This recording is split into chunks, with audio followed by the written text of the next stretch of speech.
Bem-vindo ao dia 2 do Observe os Pássaros. Estamos falando sobre como Deus estava me ensinando a ficar livre da ansiedade, ou pelo menos saber não ficar tão ansiosa mais. Em Mateus 6, versículo 25, nós lemos ontem, eu vou ler de novo, e depois nós vamos ler 32 e 33, que é onde nós vamos falar mais hoje. Por isso eu lhes digo que não se preocupem com a vida diária, se terão o suficiente para comer, beber ou vestir. A vida não é mais que comida e o corpo não é mais que a roupa. Agora nós vamos ler em versículo 32. Essas coisas ocupam o pensamento dos incrédulos, mas seu Pai Celestial já sabe do que vocês precisam. Portanto, busquem em primeiro lugar o reino de Deus e a sua justiça, e todas essas coisas lhes serão acrescentadas. É interessante como Jesus faz um paralelo aqui daquilo que a vida dos incrédulos é.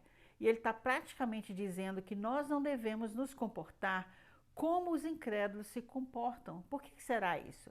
Ele está dizendo aqui que o incrédulo, ele focaliza ou foca o seu pensamento, a sua atenção naquilo que ele vai beber, na vida do dia a dia, o cotidiano. Enquanto que nós, os cristãos, aquele que crê em Jesus, deveria não viver assim, focalizar no que é importante. Mas não é importante o que eu vou comer, o que eu vou beber? Não é importante o que eu vou vestir? É importante, mas não tão importante. Você vai ver por quê. Ele está dizendo para você não perder o seu tempo gastando toda a sua energia em preocupar com aquilo que é o dia a dia do mundo.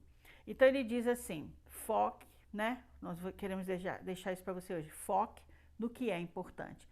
Primeira coisa que nós vamos ver aqui é, seu Pai Celestial já conhece todas as suas necessidades. Ele já sabe o que você precisa. Olha que lindo no versículo 8 do capítulo 6 de Mateus. Não sejam iguais aos incrédulos, porque o seu Pai sabe do que vocês precisam antes mesmo de você pensar.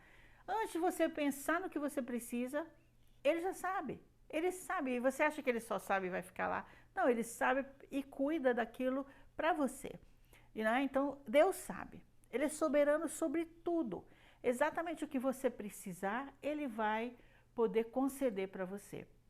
Eu tive uma experiência muito forte nisso anos atrás, quando eu precisei, quer dizer, antes de eu saber que eu precisava, Deus mandou alguém me telefonou, eu já contei isso em um dos meus vídeos, alguém me telefonou e disse, Deus mandou te enviar um dinheiro, e eu estou te enviando, mas não é para você tocar, porque isso vai ser o dinheiro para você pagar as suas necessidades médicas. E eu falei, eu não tenho nenhuma necessidade médica, a única coisa que eu precisava era ir no dentista. Falei, será que o meu dentista vai ficar caro assim? Depois eu vou te contar exatamente o que mandou. Então, quando eu recebi o dinheiro, eu fiquei impressionada, porque eram $7.000. E essa pessoa me mandou dizendo, não toque, Deus mandou te dizer para você guardar. 2 meses depois, eu fui parar no médico, acabei 2 meses mais tarde desmaiando numa loja aqui grande na Casco, aqui nos Estados Unidos, e fui parar no hospital, e 4 dias mais tarde eu estava tendo uma operação séria do meu coração, onde eu tive que trocar a válvula da aorta. Então, tudo isso aconteceu e eu não tinha a mínima ideia que isso ia acontecer. E quando o seguro pagou tudo e tudo terminou e ficou só aquilo que a gente deveria pagar, adivinha quanto que eu tinha que pagar? $7.000. Deus sabia o que eu precisava antes mesmo de eu pensar que eu precisava, ou de eu imaginar que eu ia precisar daquilo. Ele me abençoou com aquilo. Então saiba que Deus sabe, Ele é soberano sobre tudo e Ele cuida de você, por isso que Ele diz para você não se preocupar. A outra coisa é busque primeiro o reino de Deus. O reino dos incrédulos é um reinado que eles se preocupam em tomar conta de si mesmo, não é? Eles navegam a sua vida com as suas próprias forças. E o que Jesus está nos dizendo aqui é que você tem que viver de acordo com o reino de Deus. E o que é o reino de Deus? É você descansar e confiar que você não está sozinho, que você não precisa navegar essa vida sozinho, que Ele está cuidando das coisas para você. E o reino de Deus está em você, o que você precisa, que é o poder de Deus, a autoridade, a provisão, a criatividade, tudo mais que vem de Deus está ali para você, já dentro de você.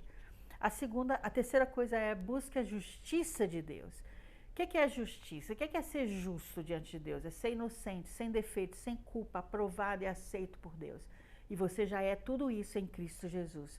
Então você já tem a justiça de Deus e não a sua. A sua identidade está em Jesus. E eu acho lindo em 2 Coríntios capítulo 5, versículo 21. Deus tornou pecado por nós aquele que não tinha pecado, que é Jesus, para que nele nos tornássemos a justiça de Deus. E aí vem o final do versículo, que é o melhor.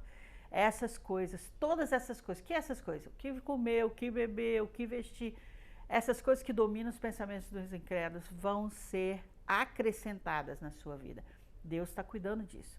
Tudo que você precisa vai fluir do reino dele e da justiça dele. E não porque você está se esforçando, mas porque você é seu filho. Então lembre-se que para viver livre da ansiedade, você precisa parar de deixar essas coisas que não são tão importantes dominar o seu pensamento. E deixe o que é importante, focalize nisso, que é o reino de Deus e a sua justiça. Então observe os pássaros, foque no que é importante.